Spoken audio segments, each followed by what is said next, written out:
சிங்கம் ஒரு சிங்கம் எப்போ எதுலயும் பெக்யூலியர் தான். ஒரு முறை சிங்கம் கர்ஜிச்சதுன்னா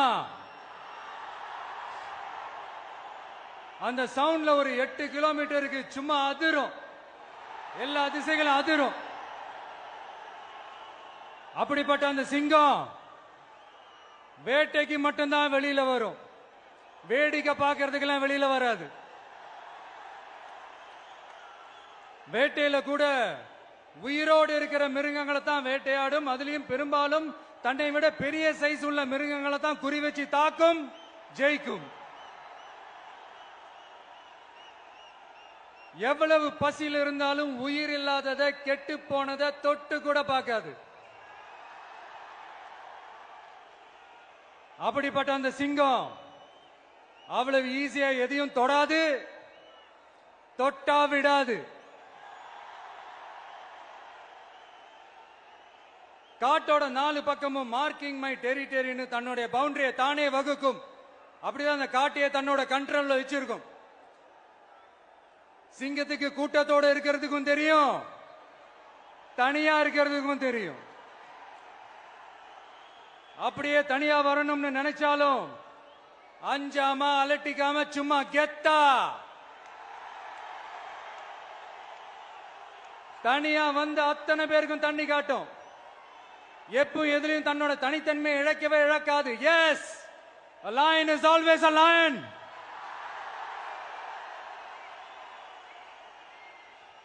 There are so many jackals and other animals in the forest, but there will be only one lion. And even if it is single, it will be the king of jungle. It is not only a description but also a clear declaration. சிங்கத்தை பத்தி பேசிட்டு நம்ம சிங்க குட்டிகளையும் சிங்க பெண்களையும் பத்தி நம்ம பேசாம இருக்க முடியுமா? அவங்கள எப்படி நான் மறப்பேன்? அவங்க தான் என்னுடைய உயிராச்சே. என் நெஞ்சில் கொடியிருக்கும்.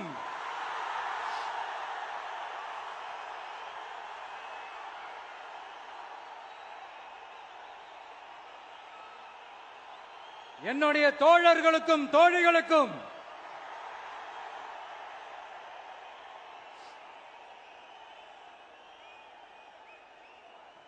நேர்ல வர முடியாத சூழல்ல வீட்ல இருந்துகிட்டே நம்மளோட இந்த மாநாட்டில் நேரலை வாயிலாக கலந்துகிட்டு இருக்கிற என்னுடைய அம்மாக்கள், அக்கா தங்கைகள், அண்ணன் தம்பிகள், நண்பர்கள் அனைவருக்கும் என்னோட உயிர் வணக்கம். என்னோட உயிர் வணக்கம், என்னோட உயிர் வணக்கம்.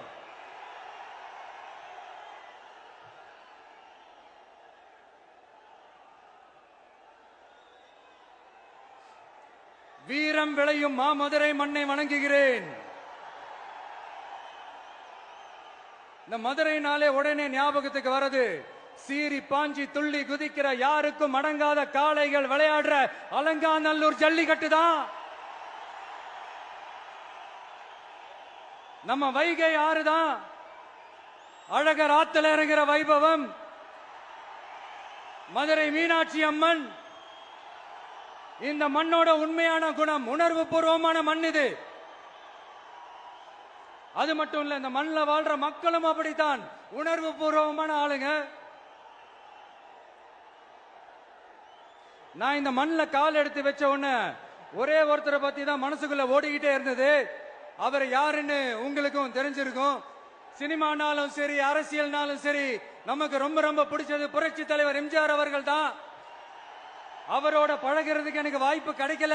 ஆனா அவரை மாதிரியே குணம் கொண்ட என்னுடைய அண்ணன் புரட்சி கலைஞர் கேப்டன் விஜயகாந்த் அவர்களோட பழகிறதுக்கு எனக்கு நிறையவே வாய்ப்பு கிடைச்சது.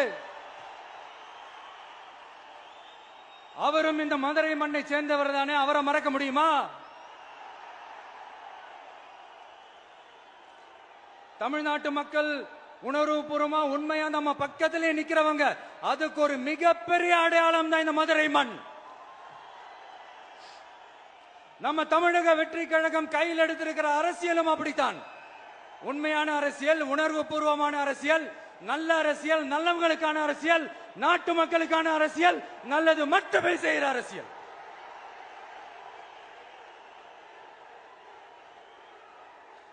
இதோ நம்மளுடைய இந்த இரண்டாவது மாநில மாநாடு வாகை சூடும் வரலாறு திரும்புகிறது. அப்படி இந்த மாநாட்டுக்கு பேர் வச்சிருக்கிறோம். 1967 1977 நம்ம தமிழக அரசியல் ஒரு மிகப்பெரிய ஆட்சி அதிகார மாற்றங்கள் ஒண்ணு நடந்துச்சு இல்லையா? அதே மாதிரிதான் அடுத்த வருஷம் 2026 அப்படி ஒரு வரலாறு திரும்ப போகுதுன்னு உறுதியா சொல்றதுக்கான மாநாடு தான் நம்மளோட இந்த இரண்டாவது மாநில மாநாடு. விக்கிரவாண்டி விசாலையில் நம்மளுடைய ஃபர்ஸ்ட் மாநாடு நடத்தணும், வெற்றி கொள்கை திருவிழா. அதுக்கப்புறமே நீங்க பார்த்திருப்பீங்க, தமிழக அரசியல் அந்த தட்ப வெப்பத்தையே மாத்தினுச்சு. நமக்கு எதிராக எத்தனை குரல்கள். ஆனா உங்களுக்கு தான் நம்மளை பத்தி நல்லா தெரியுமே, எந்த குரலையும் காதலையே போட்டுக்காம மக்களோட குரலை மட்டுமே கேட்டுக்கிட்டு நமக்கு எதிராக வர அத்தனை கூக்குரல்களையும் சின்னதா ஒரு சிரிப்போடவே கடந்து வந்திருக்கிறோம். அது இல்லாம நம்ம மாநாட்டில் ஒலிக்கிற இந்த குரல் இந்த ஒற்றை தமிழ் மகனோட குரல் மட்டுமல்ல, ஒட்டுமொத்த தமிழ்நாட்டு மக்களுடைய குரல். தமிழ்நாட்டில் இருக்கிற ஒவ்வொரு வீட்டில இருந்தும் ஒலிக்கிற குரல், ஒட்டுமொத்த உலகெங்கும் வாழும் ஒவ்வொரு தமிழ் வீட்டிலிருந்தும் எழும் குரல். இந்த சினிமா என்கிற மாபெரும் கலை ஆயுதத்தின் வாயிலாக சாதி, மதம், இனம், பாலினம், மொழி கடந்து இந்த நாட்டின் மூளை முடுக்கெங்கும் ரசிகர்களாக இருந்து தோழர்களாக நம்மோடு பயணிக்க துவங்கியுள்ள அனைவரோடும் இணைந்த ஒவ்வொரு மனிதருக்காகவும் ஒலிக்கிற உரிமை குரல். மாநில உரிமைக்காக, பெண் உரிமைக்காக, சமூக நீதிக்காக, சமநீதிக்காக, மதச்சார்பின்மைக்காக உண்மையா ஒலிக்கிற குரல். அதனால் இந்த குரலுக்கு எதிராக இன்னும் இன்னும் எத்தனை எத்தனை குரல்கள் வந்தாலும் ஓங்கி ஒலிக்குமே தவிர ஒரு நாளும் ஓயவே ஓயாது. எஸ்,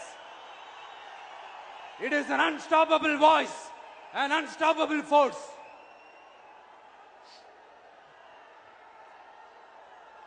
நம்ம அரசியலுக்கு வர்றதுக்கு முன்னாடி அட இவரெல்லாம் வர மாட்டாரியா, அவரே வரல, இவரே வரல, இவருங்க வர போறாரு அப்படின்ட்டு நிறைய பேர் ஜோஷியம் சொன்னாங்க. அப்புறம் நம்ம கட்சியினுடைய பேர் அறிவிச்சதுக்கு அப்புறம் பேரு தானே அறிவிச்சிருக்கிறாரு, மக்கள் கிட்ட பேரு வாங்கணும்ல, அதெல்லாம் முடியாதுன்னாங்க. அப்புறம் ரொம்ப முக்கியமா மாநாடுலாம் எவ்வளவு பெரிய விஷயம், அதெல்லாம் இவர் ஒத்தால எப்படி பண்ண முடியும், சும்மா பக்கத்துல புசியானதை வச்சுக்கிட்டு மாநாடுல எப்படி நடத்தி காட்ட முடியும், அதெல்லாம் அவங்களால முடியாது.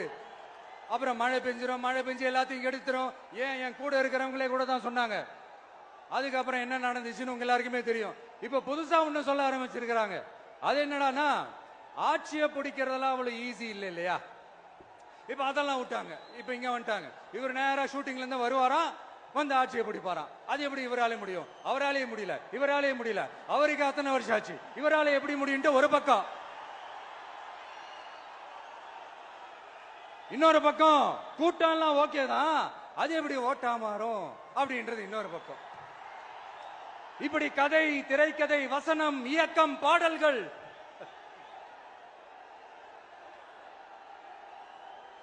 அதனால இந்த அரசியல் ஆய்வாளர்களுக்கு நான் சொல்றதெல்லாம் ஒன்னேதான், நல்லா கேட்டுக்கங்க. இந்த விஜய் ஏதோ இந்த பல லட்சம் பேர் கூடுற கூட்டத்தில் மட்டுமே இருக்கிறாரு அப்படின்னு மட்டும் தப்பு கணக்கு போட்டாதீங்க.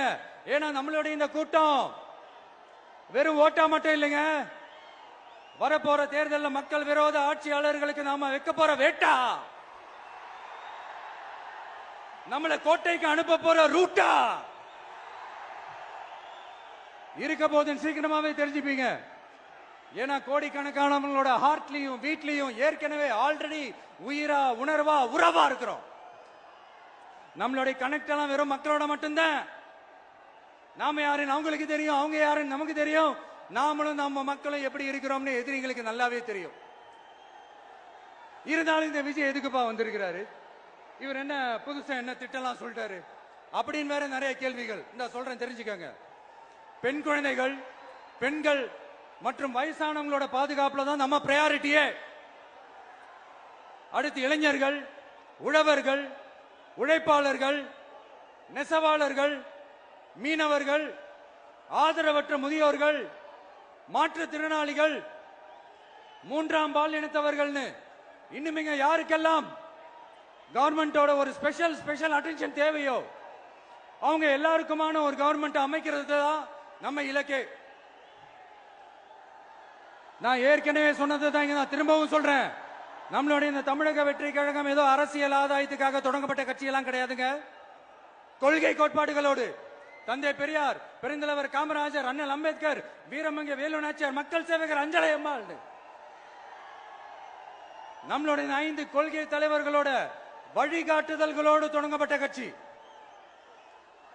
நம்ம ஸ்டாண்ட்ல நாம எப்பவுமே ஸ்ட்ராங்கா தாங்க இருக்கிறோம். அதுல எந்த மாற்றத்துக்கோ எந்த சமரசத்துக்கோ துளி கூட இடமில்லை. நம்மளுடைய ஒரே கொள்கை எதிரி பாஜக தான். நம்மளுடைய ஒரே அரசியல் எதிரி திமுக தான். எப்படி? நம்மளுடைய ஒரே கொள்கை எதிரி, நம்மளுடைய ஒரே அரசியல் எதிரி ஏதோ அண்டர் கிரவுண்ட் ஆதாயத்துக்காக டீல் போட்டுக்கிட்டு டீல் பேசிக்கிட்டு இந்த அலையன்ஸ் வச்சுக்கிட்டு இந்த ஊரை ஏமாத்துற கட்சி எல்லாம் நம்ம டிவிக்கே கிடையாதுங்க. யாருக்காகவும் எதுக்காகவும் எந்த பயமும் கிடையாது. மாபெரும் பெண்கள் சக்தி நம்மளோட இருக்கிறாங்க. மாபெரும் இளைஞர்கள் சக்தி நம்மளோட இருக்கிறாங்க. ஒட்டுமொத்த தமிழ்நாட்டு மக்களுடைய சக்தி நம்மளோட நிக்கிறாங்க. அப்படி இருக்கும்போது இந்தியாவில் இருக்கிற எல்லா ஸ்டேட்லயும் வாழ்ற நம்ம தமிழ் நெஞ்சங்கள் மட்டும் இல்ல, உலகம் பூரா 100க்கும் மேலான நாடுகள்ல வாழ்ற நம்ம தாய் தமிழ் உறவுகள் எல்லாருமே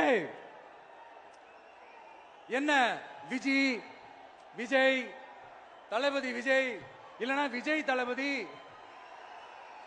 இப்படி சொந்தம் கொண்டாடுற கோடிக்கணக்கானவங்களோட அன்பு மாசியும் நம்மளோட இருக்கும் போது, இவங்க எல்லாருமே நம்மளோட நிக்கும் போது எதுக்குங்க இந்த பாசிச பாஜகவோட நேரடி கூட்டணியோ இல்ல மறைமுக கூட்டணியோ உறவு வச்சுக்க? நாம என்ன உலகமாக ஊழல் கட்சி? என்ன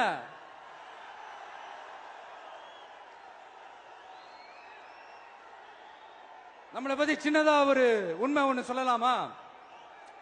என்னடா இவர் வாயால இப்படி சொல்றாருன்ட்டு யாரும் தவறா நினைச்சுக்க வேணாம். ஏன்னா இது ஒரு விதத்துல ஒரு ஃபேக்டும் கூட. அதனாலதான் நான் சொல்லணும்னு ஆசைப்படுறேன். நம்ம யார் தெரியும்ல? நாம எல்லாருமே சொல்றேன். நாம யார் தெரியும்ல? இந்தியாவின் மாபெரும் மக்கள் சக்தி கொண்ட ஒரு மகத்தான வெகுஜன மக்கள் படை.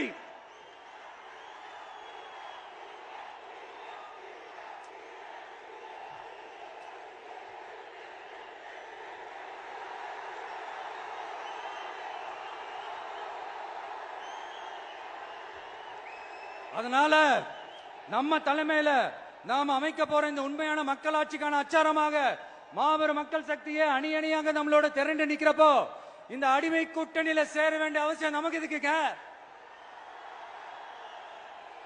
நம்மளுடைய இந்த கூட்டணி சுயமிழந்த கூட்டணியெல்லாம் இருக்காது, சுய மரியாதை கூட்டணியா தான் இருக்கும். இந்த ஒரு பக்கம் RSS கிட்ட அடிபணிஞ்சுக்கிட்டு, இன்னொரு பக்கம் மதச்சார்பற்ற கூட்டணின்னு இந்த மக்களை ஏமாத்துற கூட்டணியெல்லாம் நம்ம கூட்டணி இருக்காது.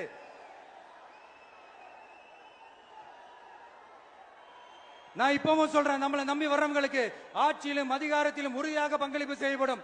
உடனே இந்த கேள்விகள்லாம் வரும். அப்ப யாரு கூட்டணி, யாரு வரா, யாரு போறா, இந்த கேள்விகள்லாம் வரும். இந்த கேள்விகளுக்கெல்லாம் ஒரே ஒரு பதில் தான், சஸ்பென்ஸ்ல சஞ்சாரம் செய்யுங்க.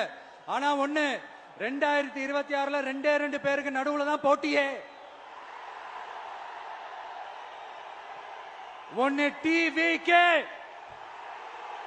இன்னொன்னு டிஎம்கே. இந்த போட்டி எப்படி இருக்க போதுன்னா, இந்த அலையன்ஸை வச்சு எப்படியாவது நம்ம தப்பிச்சிடலாம்.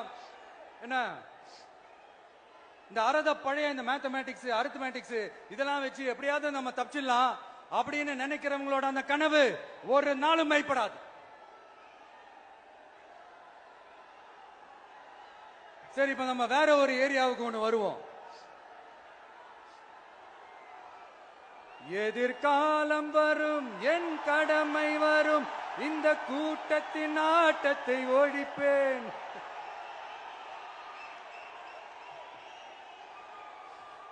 மக்கள் அரசியல் என்ற அந்த சவுக்க கையில் எடுக்கலாமா? யாருக்கு எதிரான தானே கேக்குறீங்க? வேற யாரு?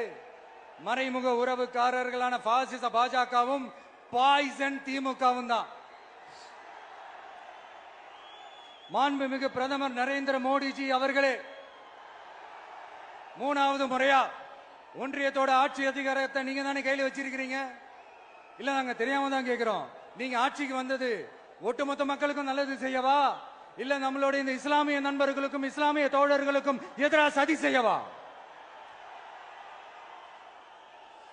மக்களுக்கு உங்ககிட்ட கேட்கறதுக்குன்னு ஏராளமான கேள்விகள் இருக்குது. அதனால அவங்க சார்பா அவங்கள ஒருத்தனா அவங்களோட ஒரு உண்மையான ஒரு பிரதிநிதியா உங்ககிட்ட சில கேள்விகள் கேட்கணும். மிஸ்டர் பிரைம் மினிஸ்டர் அவர்களே, நம்ம தமிழ்நாட்டு மீனவர்கள் கிட்டத்தட்ட ஒரு 800 பேருக்கு மேல இலங்கை கடற்படையால தாக்கி அழிக்கப்பட்டிருக்கிறாங்க. அதை கண்டிக்கிறதுக்காக உங்களை பெருசா எதுவும் செய்ய சொல்லல, சின்னதா ஒண்ணே ஒண்ணு மட்டும் செஞ்சு கொடுங்க.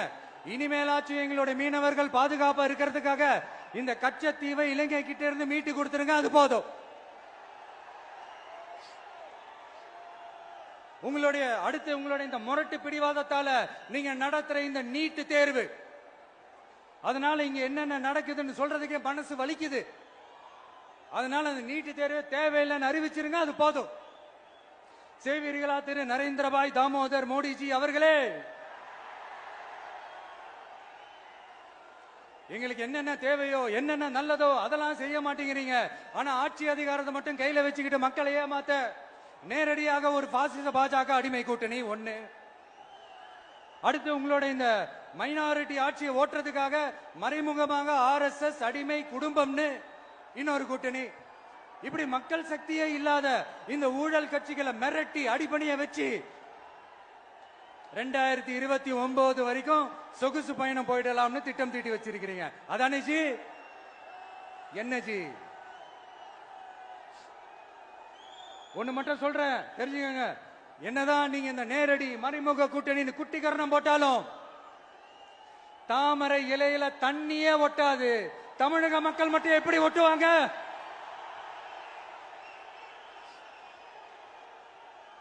இங்க ஒரு MP சீட்டு கூட தரலன்றதுக்காக தமிழ்நாட்டுக்கும் தமிழ்நாட்டு மக்களுக்கும் எதுவுமே செய்யாம ஓரவஞ்சனை செய்யுது இந்த ஒன்றிய பாஜக அரசு. சங்கம் வச்சு தமிழ் வளர்த்த மண் இந்த மதுரை மண். அதனால இங்க அந்த கீழடியில கிடைச்ச ஆதாரங்களை எல்லாம் மறைச்சிட்டு எங்க நாகரிகத்தையும் எங்க வரலாறையும் அழிக்கிறதுக்காக உள்ளடி வேலை செய்யலாம்னு நினைக்கிறீங்க. தமிழ்நாட்டை தொட்ட என்ன நடக்கும் நீங்க பல உதாரணங்கள் இருக்குது. அதனால இதையெல்லாம் மறைச்சிட்டு எங்க மக்களை ஏமாத்திடலாம்னு மட்டும் நினைக்காதீங்க. மத நல்லிணக்கத்திற்கு பெயர் பெற்ற இந்த மதுரை மண்ணிலிருந்து சொல்றேன், உங்க எண்ணம் எல்லாம் ஒரு நாளும் ஈடேறாது.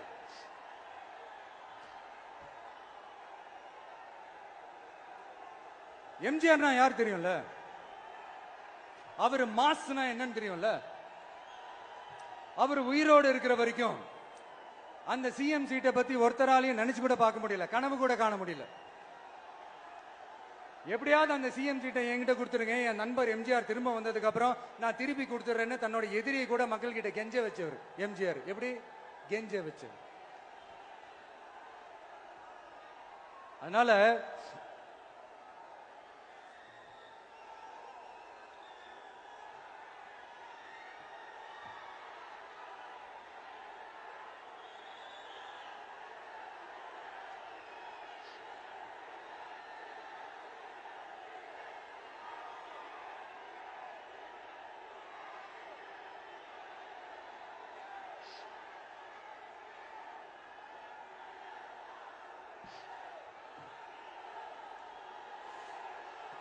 ஆனா இப்போ அவர் ஆரம்பிச்ச அந்த கட்சியை, எம்ஜிஆர் அவர்கள் ஆரம்பிச்ச அந்த கட்சியை கட்டி காக்கிறது யாரு? இன்னைக்கு அந்த கட்சி எப்படி இருக்குது? அத நான் சொல்லிதான் உங்களுக்கு தெரியணுமா என்ன? அப்பாவி தொண்டர்கள் அதை வெளியில சொல்ல முடியாம வேதனையில தவிக்கிறாங்க. 2026 சட்டமன்ற தேர்தலில் யாருக்கு ஓட்டு போடணும், எப்படிப்பட்ட ஆட்சி இங்க அமையணும்னு அந்த அப்பழுக்கற்ற அந்த தொண்டர்களுக்கும் ரொம்ப நல்லாவே தெரியும். அதனால என்ன வேஷம் போட்டுக்கிட்டு பாஜக இங்க தமிழ்நாட்டுக்குள்ள வந்தாலும் அவங்க வித்தை எல்லாம் இங்க வேலைக்கே ஆகாது. இப்படி பொருந்தா கூட்டணியா இந்த பாஜக கூட்டணி இருக்கிறதுனால இப்ப ஆட்சியில இருக்கிற இந்த வெற்றி விளம்பர மாடல் திமுக என்ன செய்துன்னு தெரியும்ல? பாஜகவோட உள்ளுக்குள்ள ஒரு உறவை ஒண்ணு வச்சுக்கிட்டு வெளியில எதிர்க்கிற மாதிரி, அப்படி எதிர்க்கிற மாதிரி ஒரு டிராமா ஒண்ணு பண்ணிக்கிட்டு எதிர்கட்சியா இருந்தா போங்க மோடின்னு பலூன் விடுறது, ஆளுங்கட்சியா இருந்தா வாங்க மோடின்னு கொடை பிடிச்சுக்கிட்டு கும்பிடு போடுறது. இது மட்டுமா? ஒரு ரைடுன்னு ஒன்று வந்துட்டா போதும், இது வரைக்கும் போகவே போகாத ஒரு மீட்டிங், அதை காரணம் காட்டி டெல்லிக்கு போறது, அங்க ஒரு சீக்கிரட் மீட்டிங் நடத்துறது. நல்லா நோட் பண்ணணும் மக்களே, அந்த மீட்டிங் அப்புறம் இந்த இஷ்யூ அப்படியே காணாம போயிருக்குமே. அதேதான். Stalin uncle, what uncle is very wrong uncle.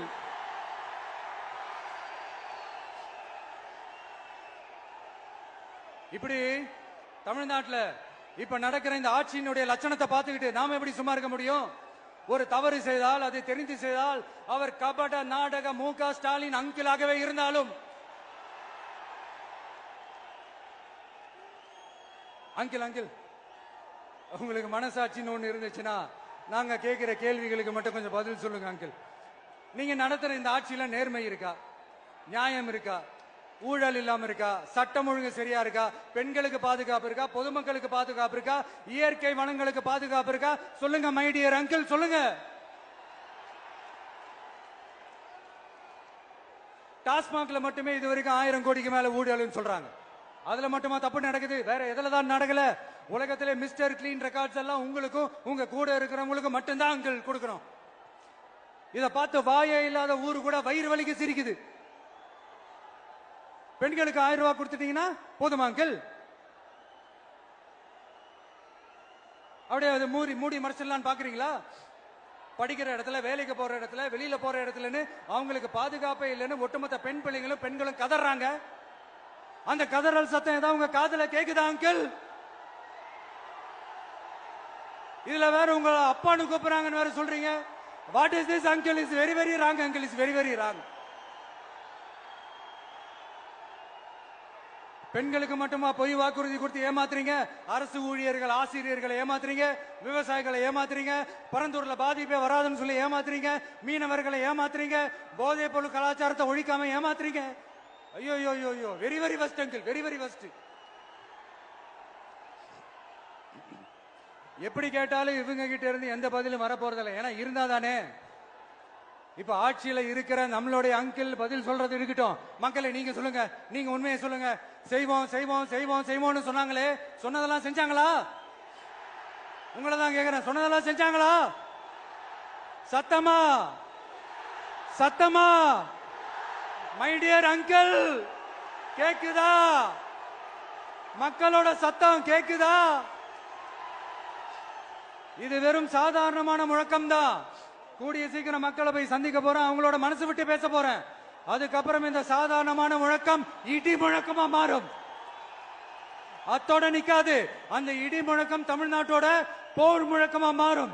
அந்த போர் முழக்கம் உங்களை ஒரு நிமிஷம் கூட தூங்க விடாது. நடக்குதா இல்லையான்னு பாருங்க.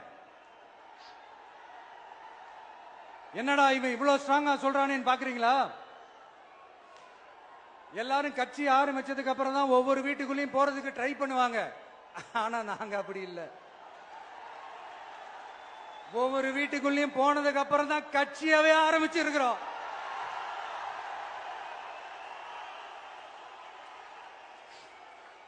அதனால ஒட்டுமொத்தமா எல்லாருமா சேர்ந்து இந்த திமுக ஆட்சிய, கபட நாடக திமுக ஆட்சிய 2026 தேர்தலில் வீட்டுக்கு அனுப்புறோம். வீட்டுக்கு அனுப்புறோம். என்ன நண்பா, சரிதானே? என்ன நண்பி, செய்வீர்கள் தானே? இப்போ உங்களுக்கு சின்னதா ஒரு சர்ப்ரைஸ். நம்ம கட்சியினுடைய வேட்பாளர் பட்டியலை இப்ப நான் அறிவிக்க போறேன்.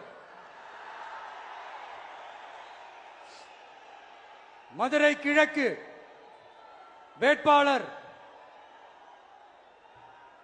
விஜய். இன்னும் முடிக்கல. ஒரு நிமிஷம், இன்னும் முடிக்கல. மதுரை மேற்கு வேட்பாளர் விஜய். மதுரை மத்தி வேட்பாளர் விஜய். மதுரை தெற்கு வேட்பாளர் விஜய். மதுரை வடக்கு வேட்பாளர் விஜய். மேலூர் விஜய். சோழவந்தான் விஜய். திருப்பரங்குன்றம் விஜய். திருமங்கலம் விஜய். உசிலம்பட்டி விஜய்.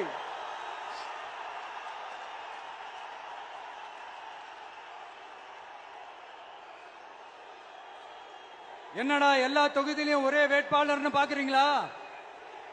234 தொகுதியிலும் இந்த விஜய் தான், அதாவது உங்க விஜய் தான் உங்க சின்னம். இன்னும் சிம்பிளா சொல்லணும்னா உங்க வீட்டில் இருக்கிற ஒருத்தர் தான் வேட்பாளரா நிக்க போறாங்க. அந்த வேட்பாளரும் நானும் வேறு வேறு இல்லை. நீங்க அவருக்கு ஓட்டு போட்டீங்கன்னா எனக்கு ஓட்டு போட்ட மாதிரி, இந்த முகத்துக்காக நீங்க ஓட்டு போட்டீங்கன்னா உங்க வீட்டில் இருக்கிற உங்களுடைய வேட்பாளர் ஜெயிச்ச மாதிரி. என்னடா இவர் ஏதோ ஓவரா சொல்றாருன்னு நினைக்க வேணாம். பிராக்டிக்கலா அப்படிதான் இருக்கும், அப்படிதான் இருக்கணும். நீங்களும் அப்படிதான் நினைப்பீங்கன்னு நான் நம்புறேன். ஏன்னா இது நம்மளை விட நம்ம எதிரிங்களுக்கு இன்னும் நல்லாவே தெரியும். அதனால எல்லாம் இந்த அதிகார பலம் எல்லாத்தையும் தூக்கிட்டு வந்துருவாங்க. வரட்டும், பாத்துக்கலாம். TVK will take it, TVK will meet it, TVK will compete with it and TVK will conquer it. TVK will conquer it.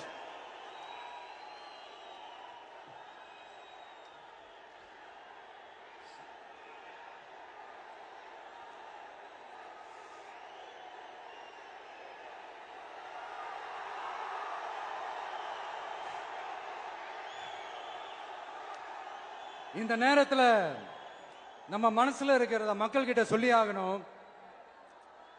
Thoothukudi ஸ்னோலினோட அம்மா என்ன அவங்களோட தம்பி, இன்னும் அவங்க பொண்ணுக்கு நான் தாய் மாமன்னு சொன்னாங்க. அந்த அக்காவோட குழந்தைங்க மட்டும் இல்லைங்க, என்ன அண்ணனா தம்பியா நினைக்கிற தமிழ்நாட்டில் இருக்கிற என்னோட எல்லா சகோதரிகளின் குழந்தைகளுக்கும் நான் இன்னைக்கு மட்டும் இல்ல என்னைக்குமே ஒரு தாய் மாமனா தான் இருப்பேன். நீங்க எல்லாரும் என்னுடைய ரத்த உறவு, கூட பிறந்த பொறுப்பு. என் வீட்டு ரேஷன் கார்டுல வேணா உங்க பேர் இல்லாம இருக்கலாம், உங்க வீட்டு ரேஷன் கார்டுல வேணா என் பேர் இல்லாம இருக்கலாம். ஆனா நாம் எல்லாரும் ஒண்ணுதான், உறவுதான். நமக்கு இடையே எந்த அரசியலும் உள்ள நுழையவே முடியாது.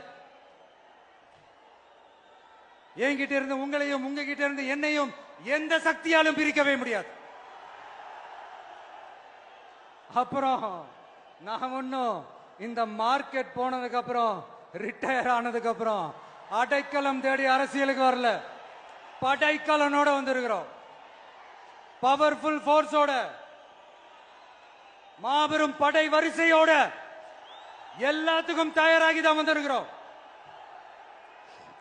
இவ்வளவு தயாரா நாம அரசியலுக்கு வர்றதுக்கு ரொம்ப ரொம்ப முக்கிய காரணம் ஒண்ணு இருக்கு. அது என்ன தெரியுமா? நன்றி கடன், நன்றி கடன், நன்றி கடன். கிட்டத்தட்ட ஒரு 30 வருஷமா, 30 வருஷத்துக்கு மேல நீங்க தான், நம்ம மக்கள் தான் என் கூட நிக்கிறீங்க, எனக்காக நிக்கிறீங்க, என்ன தாங்கி பிடிக்கிறீங்க, மனசுல ஏந்தி பிடிக்கிறீங்க, தாய் அன்போட மடியில ஏந்திக்கிறீங்க. உண்மையை சொல்லணும்னா வேற யாரை விடவும் எனக்கு இந்த அன்பையும் ஆதரவையும் கொடுத்திருக்கிறீங்க.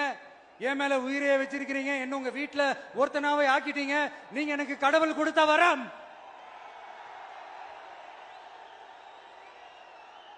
உலகம் பூரா நமக்காக நம்ம கூட நிக்கிற நம்ம மக்களை நான் எப்படி மறப்பேன்?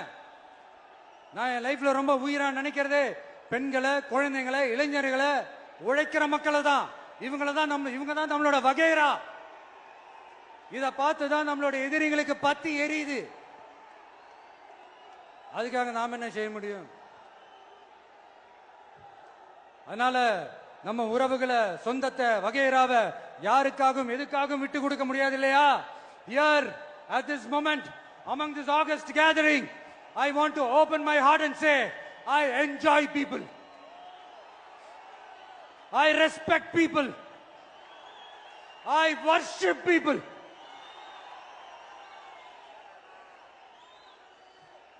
சரிப்பா, இவ்வளவு செஞ்ச நம்ம மக்களுக்கு நன்றி கடனா உன்னால முழுமையா செலுத்த முடியுமான்னு கேட்டா சத்தியமா சொல்றேன், என்னால முடியாதுதான்.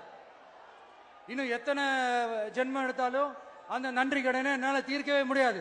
அப்புறம் என்ன மானாவுக்கடா நீ வந்திருக்க தானே கேக்குறீங்க? மைண்ட் வாய்ஸ் கேட்ட மாதிரி இருந்து. வாழ்நாள் முழுக்க நம்ம மக்களுக்காக ஆதரவா துணையா நிக்கிறத தவிர, அவங்களுக்காக உழைக்கிறத தவிர எனக்கு வேற எந்த எண்ணமும் இல்ல. எனக்கு இப்ப வேற வேலையும் இல்லை. இனிமே எனக்கு இதுதான் என் வேலையே, என் கடன் இனி என் மக்களுக்கு பணி செய்து கிடப்பதே. இப்படியா ஹார்ட் டு ஹார்ட் யதார்த்தமா பேசிய பழகிட்டோம். இதுக்கு மேலேயும் எனக்கும் மக்களுக்கும் இடையே இருக்கிற அந்த உறவை பத்தி நான் பேச ஆரம்பிச்சேன்னா ஒரு மாதிரி எமோஷனல் ஆயிடுவேன். அப்புறம் அதை கண்ட்ரோல் பண்றது ரொம்ப கஷ்டம். அதனால என்ன மனசார நேசிக்கிற நம்ம மக்களுக்கு ஒன்னே ஒன்னு சொல்றேன். இந்த விஜய் உங்க விஜய், உங்களுக்கான விஜய், உங்களுக்காக மட்டுமே இருக்கிற விஜய். உங்க கூட நிக்க, உங்களுக்காக நிக்க, உண்மையா நிக்க, உணர்வோட நிக்க, உறுதியா நிக்க, உங்க கூட பேச, உங்களுக்காக பேச, உண்மையா பேச, உணர்வோட பேச, உறுதியா பேச, உங்களுக்காக சேவை செய்ய உங்க விஜய் நான் வர.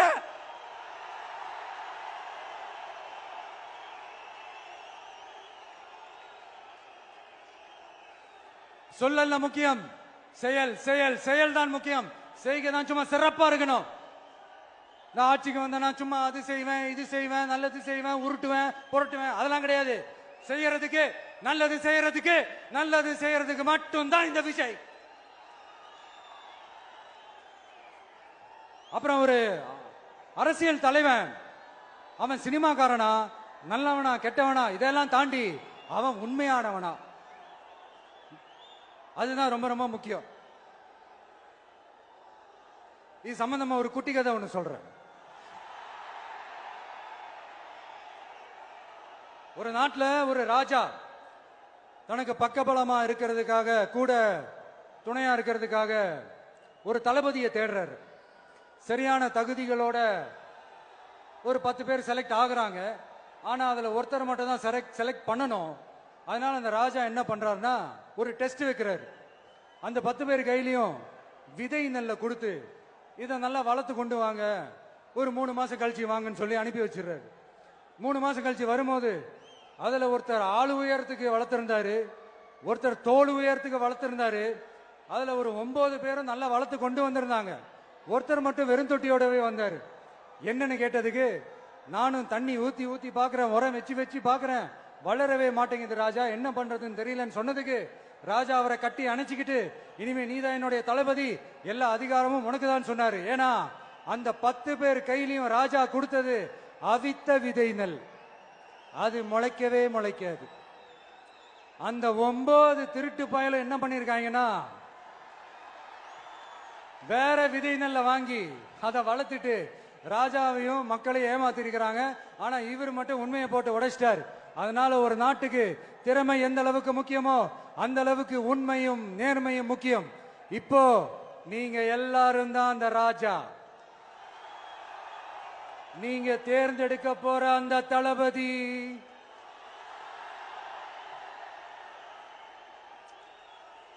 சும்மா சினிமாக்காரன் சினிமாக்காரன் சினிமாக்காரன். அம்பேத்கர் அவர்களை தோக்கடிச்சது சினிமாக்காரன் இல்ல, அரசியல்வாதி. காமராஜர் அவர்களை தோக்கடிச்சது, இங்க விருதுநகர் பகுதியில் தோக்கடிச்சது சினிமாக்காரன் இல்ல, இன்னொரு அரசியல்வாதி. இன்னைக்கும் நம்ம கூட வாழ்ந்துட்டு இருக்கிற நல்ல கண்ணு ஐயாவை தோக்கடிச்சது சினிமாக்காரன் இல்ல, அரசியல்வாதி. இப்படிப்பட்ட நல்ல நல்ல தலைவர்களை எதிர்த்து நின்று தோக்கடிக்கணும்னு அந்த எண்ணத்தை உருவாக்குனது சினிமாக்காரன் இல்ல, அரசியல்வாதி. அதனால எல்லா அரசியல்வாதியும் அறிவாளியும் கிடையாது, எல்லா சினிமாக்காரனும் முட்டாளும் கிடையாது. கான்பிடண்டா இருங்க, நல்லதே நடக்கும், வெற்றி நிச்சயம். மீண்டும் சந்திக்கும் வரை நன்றி, வணக்கம்.